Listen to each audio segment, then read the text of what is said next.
Bienvenidos al episodio número 17 de Bendito After School. El tema de hoy tiene que ver con lanzarse al agua y producir las cosas y salirse de la zona de confort y pues intentar cosas nuevas. ¿No? Como un poquito vamos a hablar de pues que las cosas no son tan fáciles como parece, pero no por eso hay que dejarlas de hacer. Simplemente hay que buscar la estrategia, buscar la mejor forma de arrancar y hacer. Entonces vamos a tener varios subtemas y está muy interesante y muy chévere este episodio porque pues vamos a hablar mucho, digamos, como de nuestras propias experiencias, ¿no? Entonces, bueno, no sé si quieres empezar tú. No, yo nada más pienso que los contenidos de este episodio no van nada más para artistas, van para el público también, ¿no? O sea, para la gente que nos sigue y que no son artistas, pero que están entusiasmados con el tema del arte y que muy probablemente si ya nos han seguido hasta el 17 episodio, eh, pues ya estaremos a lo mejor creando aquí como una especie de comunidad que ya más o menos va entendiendo, ¿no? De lo que estamos hablando. Y es que muchas veces el público que mira las obras de arte contemporáneo o moderno, yo me voy a ir incluso Sí, para no, atrás, pues ¿no? el arte. Ajá. Y el típico comentario de, no, eso está súper fácil, eso cualquiera lo hubiera podido hacer.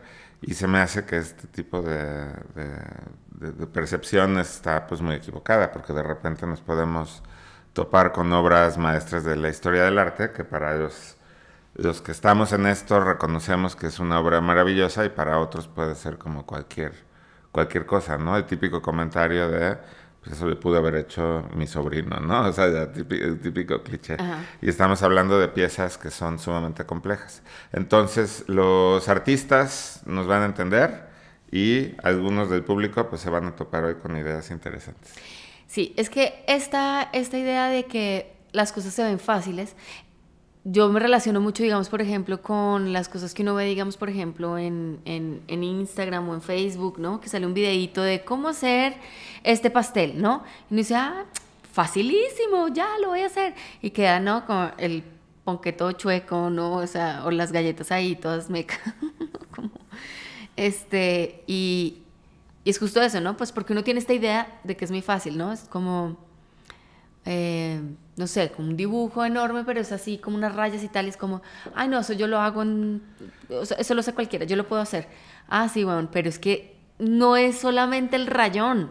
A ver, O sea, ahí párese, busque un lienzo de 6 metros que esté bien templado, ¿no? pensados. Bien tensado, vaya y compre los materiales, fíjese que los materiales, que sí sean, digamos, pinturas para ese tipo de soporte o ese tipo de cosas, ¿no? O sea, eso es un gallo. Pues, a ver, creo que ya entrando en tema, para no estar así nada más por la superficie, vamos de lleno con algunos ejemplos, pero es el caso, yo pienso, de un pintor tan importante como Jackson Pollock, ¿no? Jackson Pollock, que, como ustedes saben, desarrolló esta técnica del dripping, ¿no?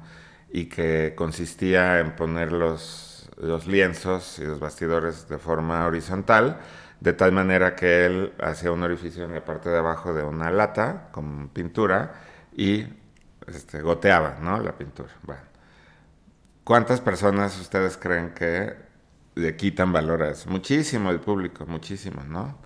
Y yo, obviamente, pues hasta que vi un Pollock, pues fue hasta muchos años después de haberlo visto en algún libro de historia o haberlo visto en mis clases de historia cuando estudiaba la licenciatura. Pero me acuerdo que pues, yo entendía y me fascinaba ver las impresiones en los libros o las imágenes de Jackson Pollock.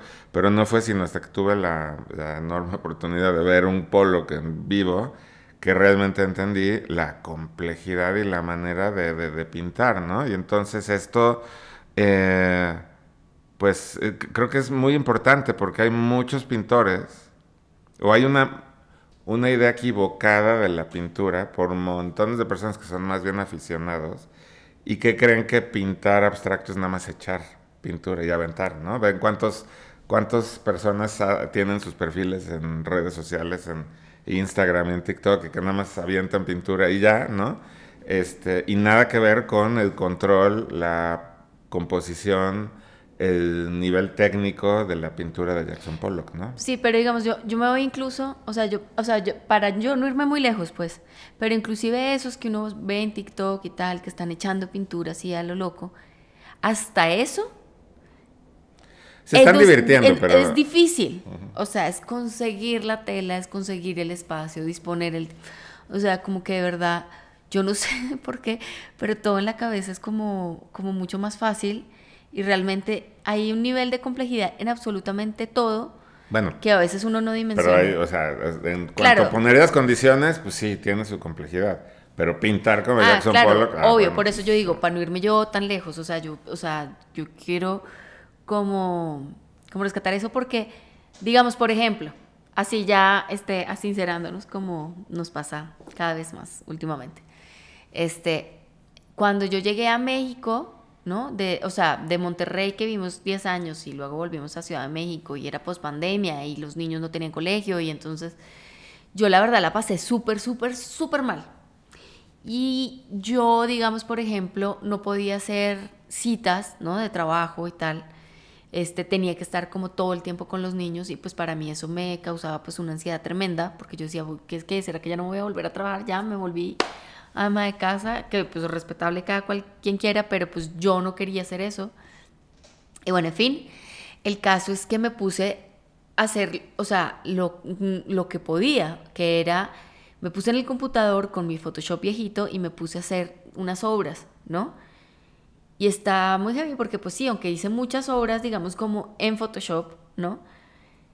No se imaginan lo difícil que ha sido para mí imprimirlas, buscar el proveedor, saber cómo hacerlo,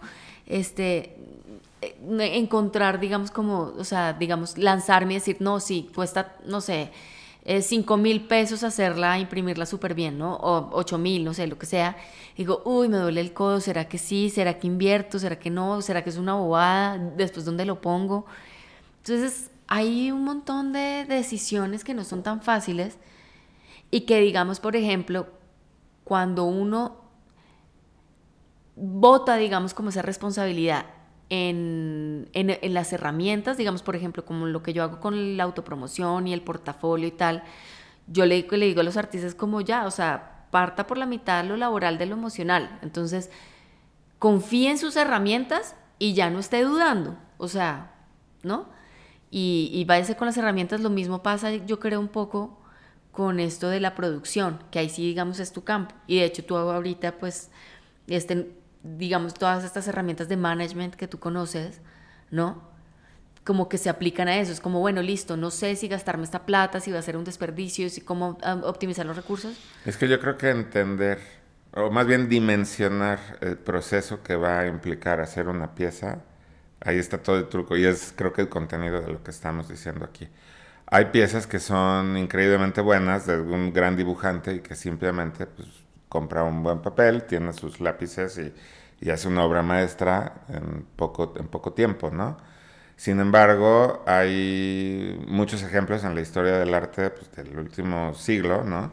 Donde estamos hablando de procesos y de cosas mucho más complejas y que en apariencia son cosas fáciles, pero que tienen un nivel de preparación pues impresionante, ¿no? Entonces yo creo que es entender, saber dimensionar los procesos que nos van a hacer que podamos hacer ese proyecto, ¿no? ¿A qué voy, no? Estoy ahorita pensando en varios ejemplos, ¿no? Justo en el curso que dimos de management, estábamos hablando de Cristo y Jean-Claude, ¿no? Estos artistas, bueno, francés y no sé si es de Europa del Este, ¿no? Cristo. Y que ya fallecieron, lamentablemente.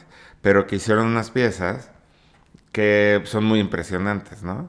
Y ponen como en jaque justamente a este público que suele decir, qué fácil, porque ver una obra de Cristo Jean-Claude es evidente que Voy a no es poner un fácil, poquito a ¿no? los que no conocen en contexto. Estos artistas lo que hacían, digamos, por ejemplo, es el Arco del Triunfo y forraban el Arco del Triunfo en tela, sí, ¿no? O digamos, por ejemplo, unos callos en Miami los forraron así como alrededor con una tela rosada. ¿No? O Entonces, el Reichstag, ¿no? Sí, el Parlamento alemán, ¿no? También lo forraron.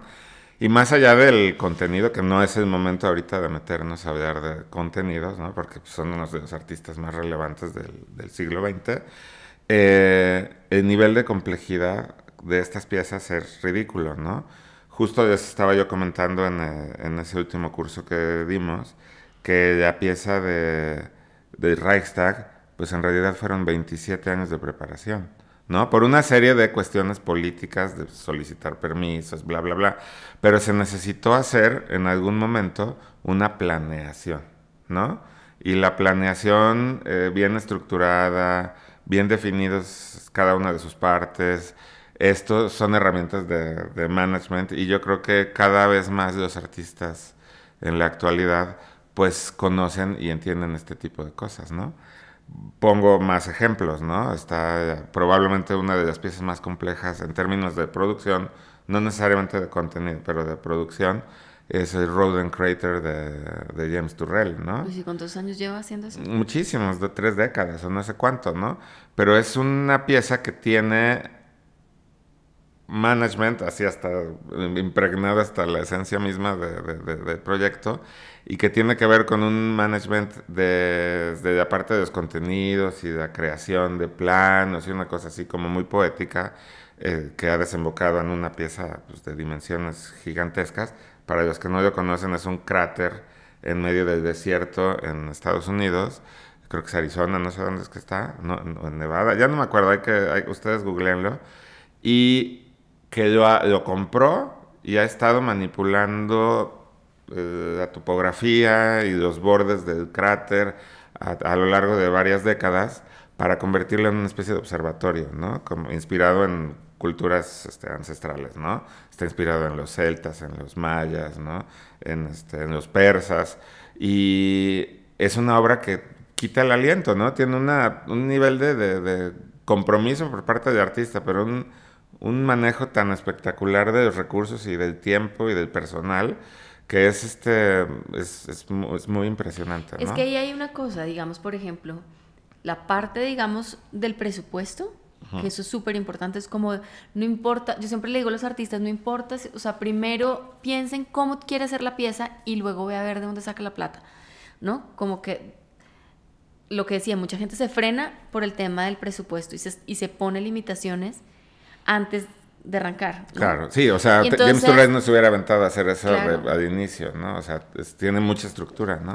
pero digamos ese miedo, ¿no? Digamos como eso, esas son, digamos, inseguridades que uno tiene y que hace parte, digamos, otra vez como de lo laboral, es como de corte y, o sea, que esa inseguridad personal no afecte mi desempeño laboral, ¿no? Entonces yo diría que es importante como, otra vez, confiar en las herramientas y entonces hacer un buen presupuesto. O sea, ver, porque por ejemplo, Christian Jean-Claude nunca aceptaron un patrocinio. O sea, todo lo gestionaban vendiendo los dibujos, fotos, souvenirs, cositas, ¿no? Para poder hacer, digamos, como esos megaproyectos. Bueno, pero ahí también tiene mismo, que ir a la par del desarrollo de una carrera y está muy bien, pero hay que ir entendiendo esto, ¿no?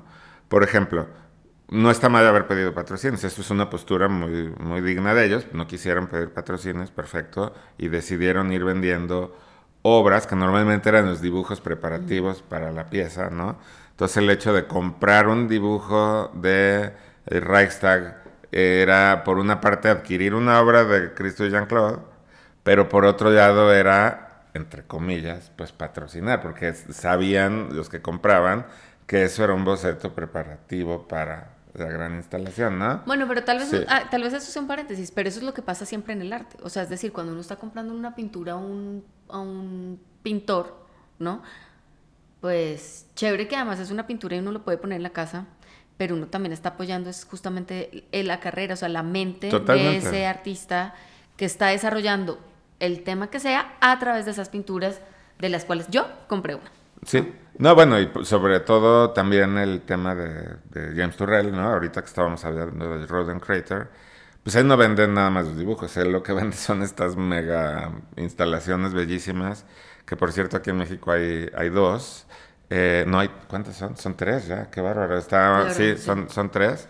3 de esos Sky Views, ¿no? Hay una en Mérida, hay otra en el jardín de Culiacán y está la del TEC en Monterrey, ¿no? Son tres. La verdad, no sé si hay más. Pero bueno, son piezas que cuestan millones de dólares y que él ha ido vendiendo, ¿no? Como piezas individuales y que no se ha embolsado el dinero, ¿no? Lo que ha ganado de esas piezas se ha ido directamente al financiamiento Pues sí. del Roden Crater, ¿no? Que les digo, es una obra mayúscula, es gigantesca.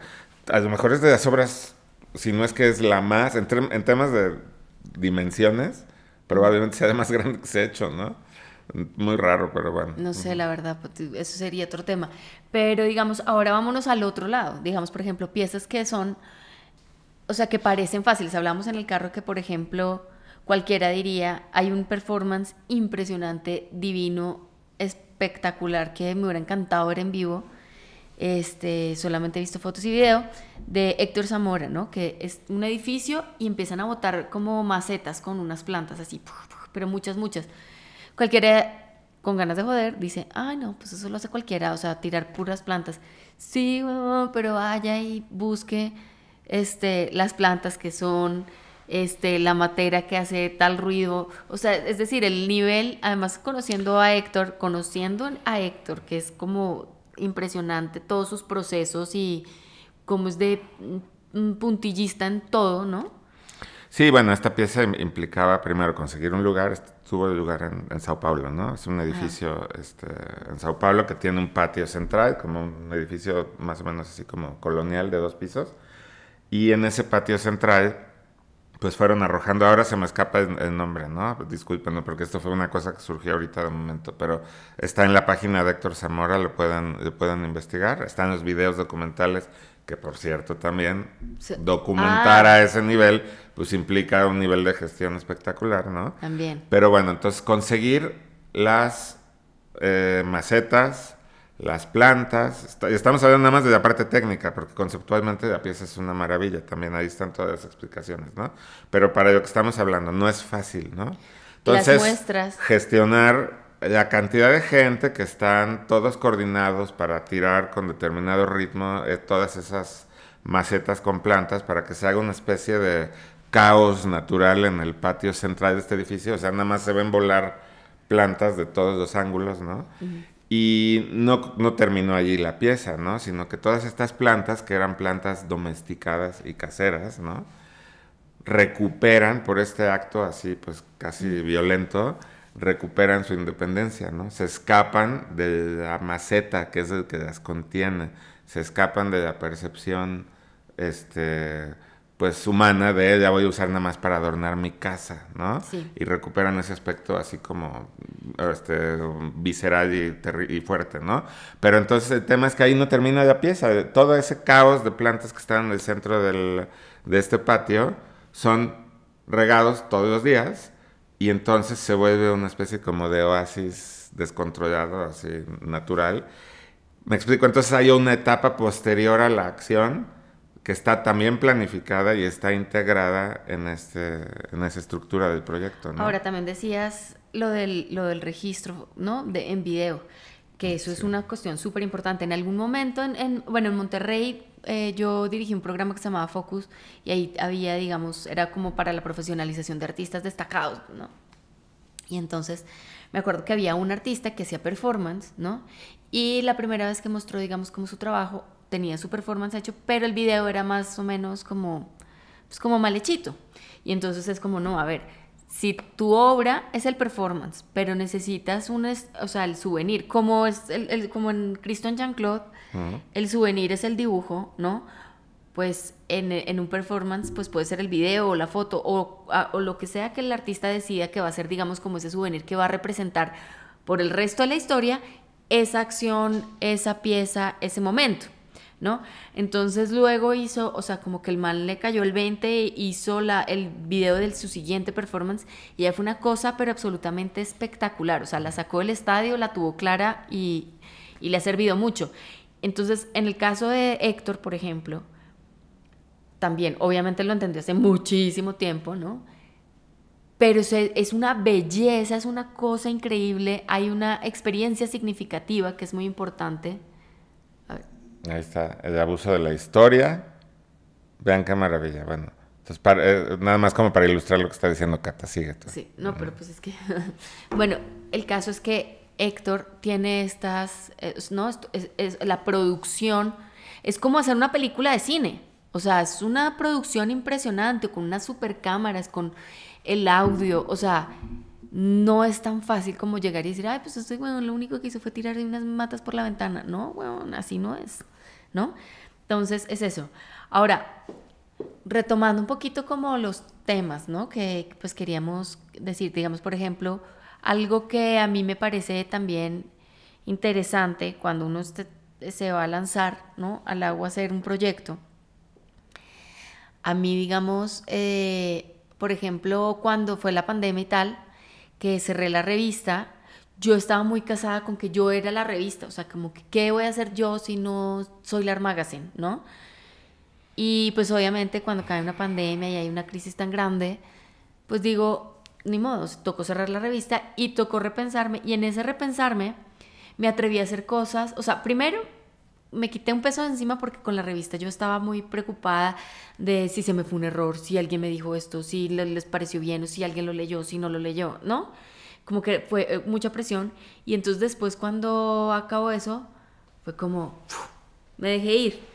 Y entonces ya no me importó eso y me di permiso, digamos, de hacer cosas que antes, pues tal vez me hubiera dado, pues no sé si tal vez como pena o tal vez pensarme como, no, es que ahora estoy haciendo cosas muy comerciales o, bueno, en fin, esas cosas que uno a veces piensa.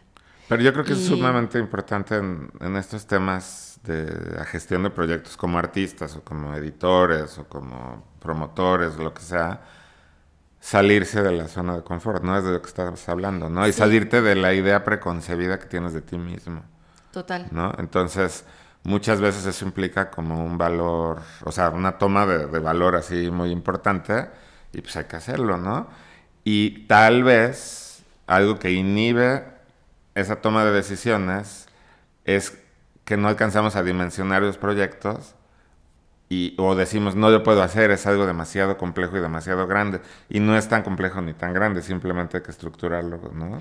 Poner un poco en fases y organizar y poner en orden las ideas y es realizable, ¿no? Digamos, por ejemplo, ¿cuáles son, digamos, como esas, cuáles identificas tú, pues, pero cuáles serían, digamos, esas herramientas de management en las que, o sea, las que uno puede confiar? Es decir, hay muchas, pero las que Bueno, son... más allá del curso que tienes en tu página, ¿no? De management, hay un tema que es de poder organizar el tiempo, ¿no? O sea, son varias, ¿no? Son varias herramientas que están tomadas literal del management, así de empresas y de construcciones y de proyectos editoriales gigantescos y que por suerte los artistas y los directores de museos y de galerías han ido adoptando. Son varias, pero la más significativa creo yo que es el cronograma. O sea, es nada más poder decir, ay, a ver, voy a hacer esta serie de pinturas, pensando que algunos de ustedes sean pintores, ¿no? Y les dice un museo, te invito a exponer una individual en 6 meses. Y ustedes dicen, sí, padrísimo. ¿Cuántas pinturas tienes? No, pues 3, pero yo termino. ¿Sí? A ver, ¿realmente ustedes creen que así a ojo de buen cubero puedan decir, sí, yo termino estas, no sé, otras 12, 13 pinturas para una individual? Suele pasar mucho, que no sabemos calcular lo que nos lleva, ¿no? Entonces el cronograma, pues es una cosa muy simple, es puro sentido común, decir, a ver, ¿cuánto me va a llevar ir a buscar al proveedor que me va a entregar los bastidores bien tensados, bien imprimados, no sé qué, trasladarlos al estudio, ir y comprar las pinturas, generar las condiciones primero para empezar, hacer los bocetos, porque si no, no es nada más, a ver, haz 10, 12 pinturas así de golpe, pues no, ¿no? Entonces, es poner las cosas en orden, y si ustedes dicen, a ver, me voy a tardar, no sé cómo sean los procesos de cada quien, pero 15 días en cada pintura, o 30 días, o 2 meses, pues ya les va arrojando, entonces ustedes van incrementando y les va a dar una idea de un marco de tiempo realista para poder terminar una pieza, Ahora, ¿no? ahí hay otra cosa. Como que cuando estén pensando proyectos, como separarse un poquito como de esta, de esta mentalidad un poquito como ilusa y como convencida, ¿no? porque también, digamos, por ejemplo, yo me he encontrado en asesorías con varios artistas que es como, o sea, que lo ve, otra vez, que ven todo muy fácil. Entonces, digamos, por ejemplo, en el cronograma dicen, voy a enviar montar las piezas. Ah, sí, son 27 y entonces las mando. Y pues sí, ¿cómo? No, pues las embalo, las subo al camión, llega el camión, las descargo y las monto. Y es como, no, espérate un tantito, porque tienes que mirar que sí quepan en el camión, cómo va a ser el embalaje, si van a necesitar un guacal, si va a ser con plástico burbuja, cuándo vas a comprar ese plástico burbuja, o si lo vas a pedir por Amazon, pues cuándo va a llegar, ese tipo de cosas. O sea, cuando se sienten a hacer el cronograma o el presupuesto, también pasa mucho con el presupuesto, ¿no? Traten de separarse de ustedes, ¿no? Y si hay algo en lo que ustedes no son expertos, pregúntenle al que sabe.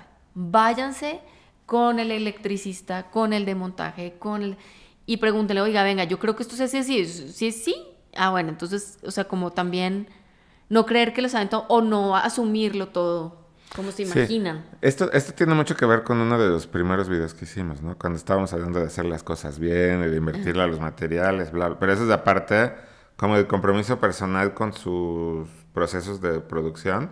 Y aquí estamos más hablando de esta dimensión logística, ¿no?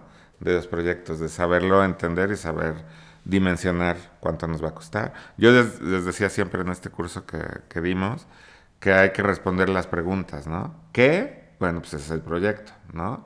¿Cuándo? Pues ese es el cronograma. ¿Con qué o con cuánto? Pues es el presupuesto, ¿no? ¿Con quién? Pues bueno, es otra cosa, que es tu equipo de trabajo, ¿no? Entonces, hay que ir respondiendo todas esas preguntas y hay que irlas aterrizando cada vez de mejor manera, ¿no? Y yo sí creo que hay un compromiso, o debe existir un compromiso de los artistas con esos procesos, para ir desbancando la idea que se tiene romántica de los artistas, que son estas personas nada más así que viven como del aire, que están todo el tiempo en un contexto bohemio de creación, y no hay cosa más equivocada en la actualidad que eso, ¿no? Sigue habiendo 2 o 3 artistas que están así como en ese universo paralelo, pero la mayoría de los artistas profesionales son personas que están totalmente enfocadas y concentradas, ¿no? Sí, ahora, hay una cosa, digamos, por ejemplo, están todas estas herramientas de management y no sé qué, y a mí me pasó un poquito con el tema del business plan, ¿no? Del plan de negocios, que eso es una cosa que uno tiene que hacer para los proyectos. A ver, pero hace poco justo hablaba en una asesoría con un artista y un poco su obra tenía que ver como con el tiempo, el esfuerzo el mérito, ¿no? Y el valor, ¿no? De las cosas, ¿no? Que él sentía, por ejemplo, que las cosas valían era cuando tomaban mucho esfuerzo. Y entonces estábamos un poquito como conversando que hay veces uno planea y se esfuerza muchísimo y no funcionan las cosas, y hay veces que uno no planea nada, se tira así, ¿no? De cabeza y funciona súper bien. Claro, eso pasa, pero no quiere decir que siempre pase. Hay que, digamos, como abrir un poquito como las probabilidades, o sea, entender que siempre el que no salga es un riesgo, pero que eso no los limite. Y que de pronto va a ser más difícil de lo que uno pensaba, pero pues que si uno es insistente y persistente, pues allá llega. O sea, se va a desgastar más de pronto, pero allá llega. Pero pasa algo aquí. Si tú tienes cierta planeación, quitas un poco esa presión. Porque, por ejemplo, puede ser que uno esté a la mitad de un proceso creativo, y eso me pasa mucho a mí, se los confieso. Más allá de solamente cuando escribo un texto, por ejemplo. Está uno a la mitad del texto y uno piensa, no, es muy común, y para quienes hayan escrito textos o tesis o trabajos para la universidad, sabrán que a la mitad del camino uno tiene dudas, ¿no?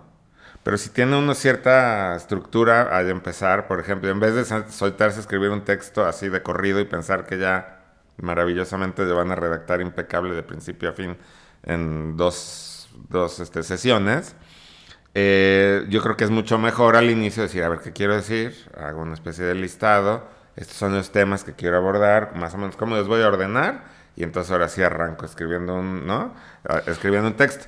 Y lo que quiero decir aquí es nada más como intentar, intentar como evitar estos momentos intermedios donde uno pierde la fe en lo que está haciendo, ¿no? Y eso pasa mucho también Y a mí me pasa también desde la parte de ponerme a crear objetos. Como ustedes saben, yo también ya lo confesé aquí que me encanta meterme a mi taller o desde niño hacía cosas con plastilina y así. Y yo creo que muy pronto en mi vida, muy, muy joven, me di cuenta que de repente estaba haciendo algún modelado, por ejemplo, porque de niño y cuando estudiaba la carrera también hacíamos modelados en plastilina. Y me acuerdo esta sensación a la mitad de decir, mejor no está como yo quisiera, yo voto.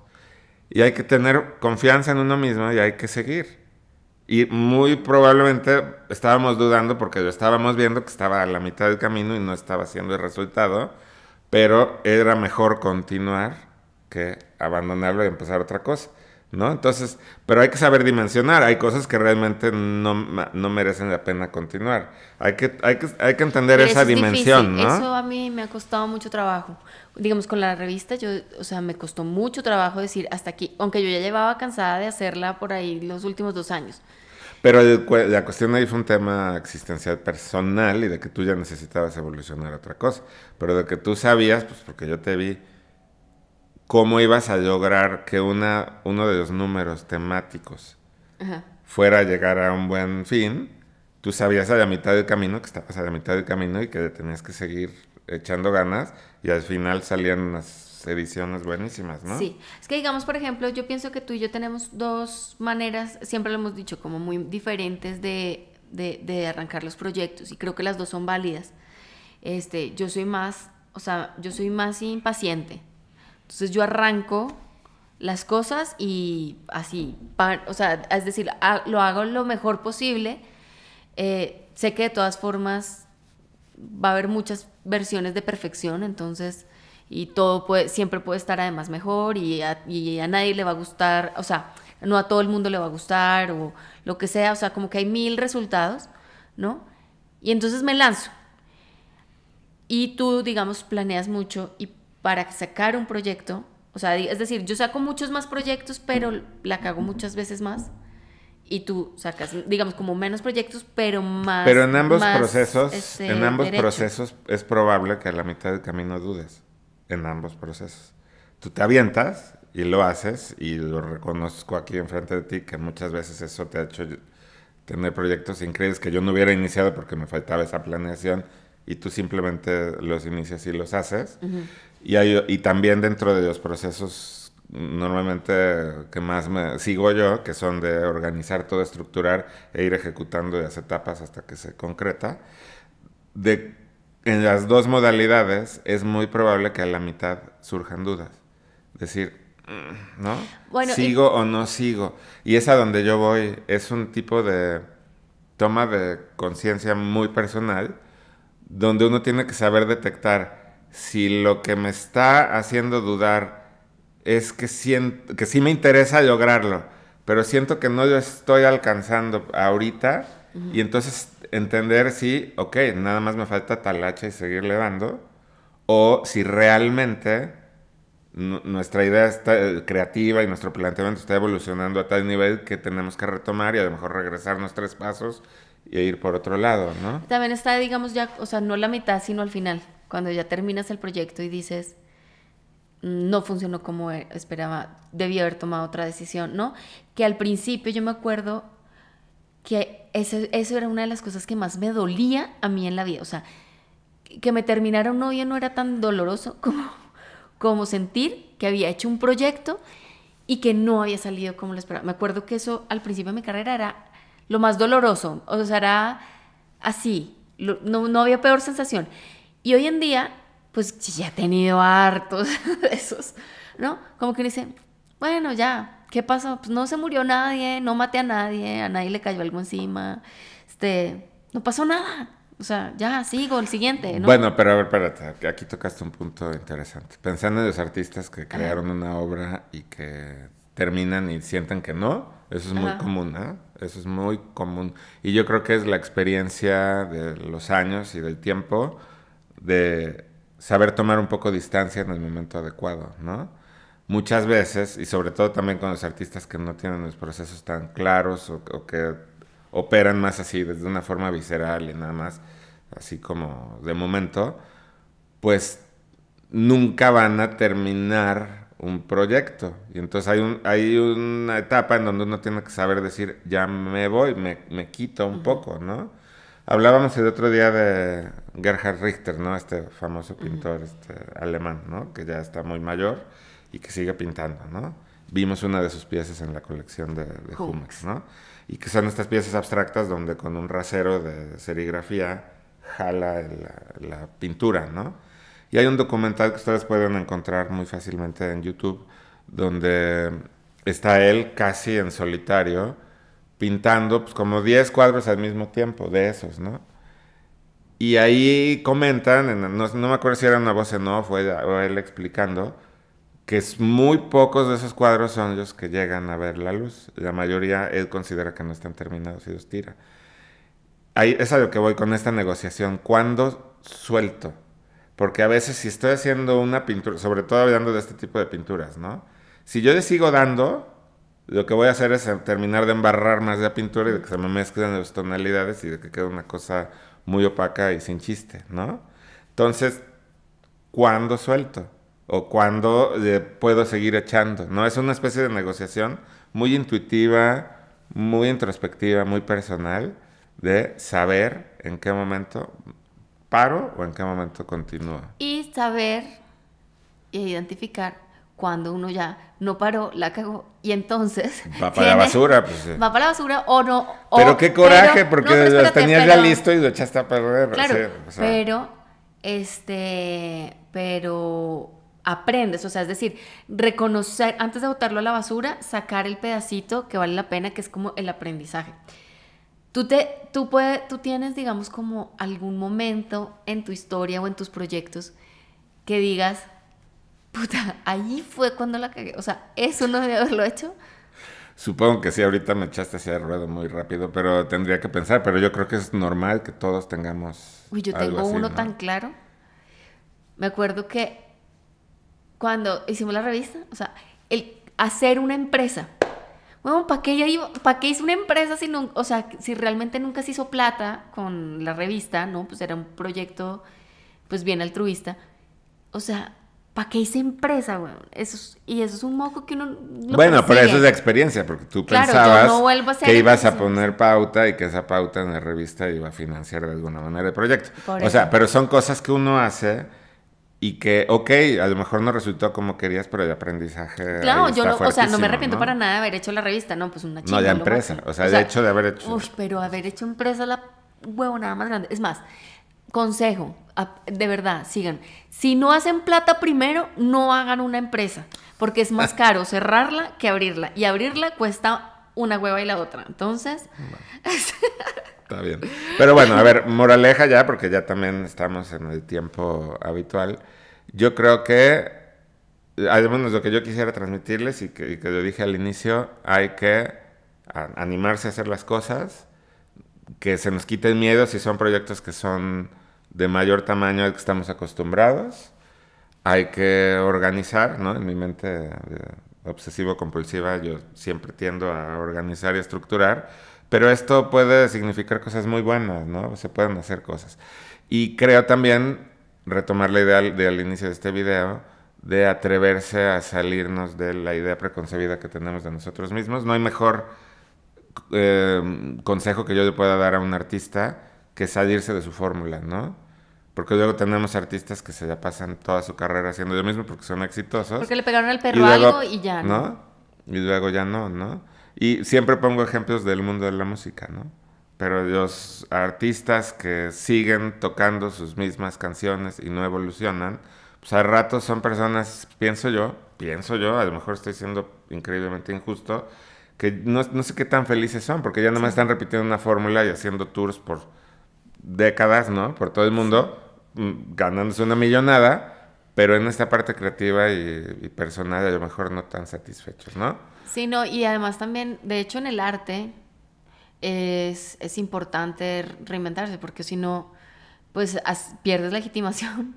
O sea, aunque la hayas ganado, o sea, dejas de ser, digamos, como relevante para un momento histórico. O sea, si te pasaste 30 años pintando exactamente lo mismo con tu estilo y no te saliste de ahí porque, pues, eso es por lo que la gente te reconoce, pues ya, o sea, después es como, bueno, o sea, el arte habla de su momento histórico, el potencial histórico, pero si te quedas haciendo lo mismo que se hace hace 30 años, pues Es que no hagan lo mismo ya, que hacían hace 5. O sea, yo sí. creo que hay que estarlo renovando y haciendo, ¿no? Y a veces, y me gusta, digamos, por ejemplo, ver cuando los procesos, digamos, de los artistas, cuando justamente están replanteándose estas cosas, porque hay artistas, me ha tocado, digamos, como ser testigo, ¿no? Que, por ejemplo, hacen un proyecto, que le salió re mal, weón. La cagada, o sea, como que terrible. Y luego, de ahí, el siguiente proyecto es lo que los catapulta, ¿no? Pues tengo una mente, pero bueno, pues ya, ¿para qué me clavo? Pero me acuerdo que la siguiente pieza, después de ese proyecto que fue así como de, no, te salió re mal, pero el mal o sea, lo tomó así, y eso fue una gran enseñanza, lo tomó así como muy tranquilo, como, ay, bueno, pues sí, ya no importa, nadie se murió, ¿no? No estaba planeado así, pero este cuadro que están viendo aquí atrás es de Tania Jimena. Y es una artista que ha estado tan enfocada todo el tiempo y creyendo en su proyecto y en su obra. Y ahorita los que están en Ciudad de México pueden ir a ver su exposición en el X Teresa, ¿no? Y realmente pues es increíble para mí yo reconocerla, ¿no? Que empezó con estos dibujitos. Este cuadro lo tenemos desde hace 15 años, yo no sé hace cuánto, ¿no? Lo pintó, tiene Sí. muchísimo tiempo. Pero ver los alcances que ha tenido en temas de instalación, en temas de producción de documentales y de piezas en Audiovisual, video, impresionante. y lo que ha hecho es ella, de manera muy estructurada, ir evolucionando, pero reinventando. ¿Se me explicó? Sigue siendo su línea de producción, porque todo ha sido una reflexión sobre el paisaje y la naturaleza y la existencia humana y todo este Ajá. tipo de cosas. Pero dentro de esa misma línea ella se ha ido reinventando y ha ido experimentando por muchos lados, ¿no? Y lo que ha pasado es que ahora es una artista muy completa, ¿no? Sí, y es eso, justamente, o sea, no se trata de saltar de un lado para el otro y dar tumbos. No, por eso, otra de las reflexiones, pues yo sumándole un poquito a lo que estabas diciendo, como esta lista digamos, de la recapitulación, es confíen en las herramientas y si no saben, pregunten, ¿no? O sea, mm, como descuélguense un poquito como esa inseguridad o la falta de autoestima o lo que quieran, cuélguenla un ratito, confíen en las herramientas y pregunten si no saben. Y listo. Eso es, digamos, como... Ese cierre perfecto. Y déjense ir, por ejemplo, igual les voy a contar un poquito como por qué esta reflexión y por qué ando en esta, o sea, hay una cosa, yo siempre he querido ser, yo soy una diseñadora frustrada, o sea, es decir, como que he hecho o sea, como algunas cosas y incluso hice unos platos que me encantó hacerlo y tal, y estas cosas así como que me reinventé. Y ahorita, por ejemplo, para la página, quiero incluir una tienda de las cosas que me gusta hacer y que no necesariamente son artes, ni son arte, ni son artísticas, ni es el gran diseño, pero es algo que voy a hacer, a ver qué pasa. Y pues bueno, ahí les seguiré contando y ustedes me dirán si les parece chévere o no. Y pues bueno, nos vemos en el siguiente. Gracias por oírnos. Nos encanta que nos escriban preguntándonos cosas y diciéndonos que nos oyen. Y pues bueno, cuéntenos si quieren algún tema en particular y nos vemos en la próxima. Bye. Bye.